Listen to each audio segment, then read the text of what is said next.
It took us 6 months of fighting to finally get a diagnosis. It was 6 months of phone calls to the GP, trips to A&E, begging them to take me seriously. There needs to be more treatments available and more thorough investigations. There are children still 2.5 years on who are still not any better, and it's not good enough.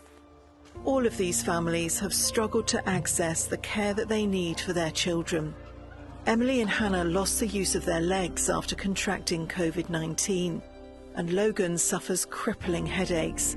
They've lost months of education, and Emily is now registered as disabled, and yet the families are still fighting for treatment. There's nothing really in place to support and to treat the children. There's clinics being set up, but the waiting lists for them are ridiculously long. Children just, to me, feel like they've been forgotten or pushed aside to a certain extent. The NHS are failing a lot of these children. These stories are not unusual.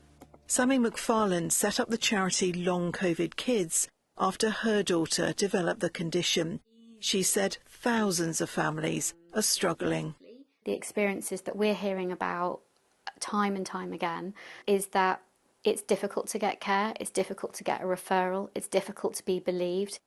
On top of that, there is very little in the way of treatment, meaning children are left in terrible pain with devastating consequences. We have a tsunami of disability of varying degrees throughout, more than 70,000 children currently in the UK. I mean, it's a massive problem. So why aren't these children receiving the care they need? I've travelled to the Evelina Clinic in London to speak to one of the consultants involved, and I asked her if she's surprised by the number of children who are affected. I don't think I'm surprised given the number of people that were exposed to COVID during the pandemic, and we know that there was likely to be post-viral illnesses that came about after the pandemic. Are you surprised by how severely children are affected though? I think we're seeing a similar severity to what we saw with some post-viral illnesses before COVID. But I guess what we're seeing it is a much larger scale. So that's more shocking, is the scale of it rather than the severity of the illness, because we knew it would potentially be severe for a number of cases. One of the problems that we've heard time and time again is the length of time it takes to get to the long COVID clinic. Children are waiting 6 months, 8 months, over a year on regular occasions. This isn't good enough, is it? It's not what we would want to be able to provide. I think it's what we have at our disposal at the moment, and what we do is spend a long time with each individual family. So each clinic appointment is 2 hours with a number of professionals. So finding that ability to manage to do that more regularly is hard. As you know, the Long COVID Kids charity has done a survey of all of their members, and the response is pretty damning. 73% said they did not feel the long COVID clinics met their expectations. 50% have gone private because they felt like they didn't get the care they needed.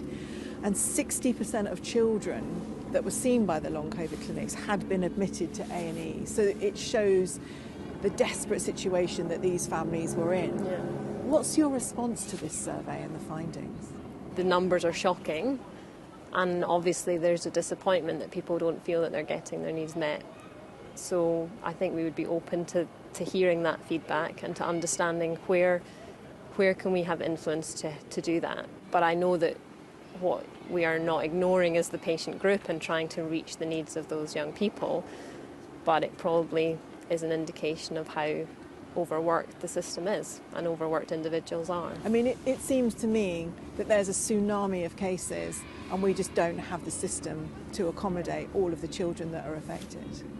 Yeah, I guess that is in some way the case, because we knew that so many people were affected by COVID during the pandemic. There would be a large number affected afterwards. But yeah, we don't have all the answers, and we don't have them yet. But I remain hopeful that, with collective will and, the bigger numbers of families that are now affected, we might start to get some treatments that can improve things. But all of the children that we've spoken to have already lost more than a year of their lives, some nearly 3, and they're desperate for things to move more quickly. It's very hard to know what more can be done at this point because we don't have there's nothing that we're holding back that could be given. So you don't have the treatment options is really the bottom line? We have a treatment model that works with the input of different members of the multidisciplinary team that seems to work for a lot of young people, but it's obviously not working for everyone. And what we don't have at the moment is any indication of an evidence base around other treatments that can be more effective. And this is the issue. There are currently no clinical trials to find which drug treatments work for children who are more severely affected. And until there are, there is very little hope. Jez Medinger has written a book speaking to experts from around the world. He says the UK needs to act now, before it's too late.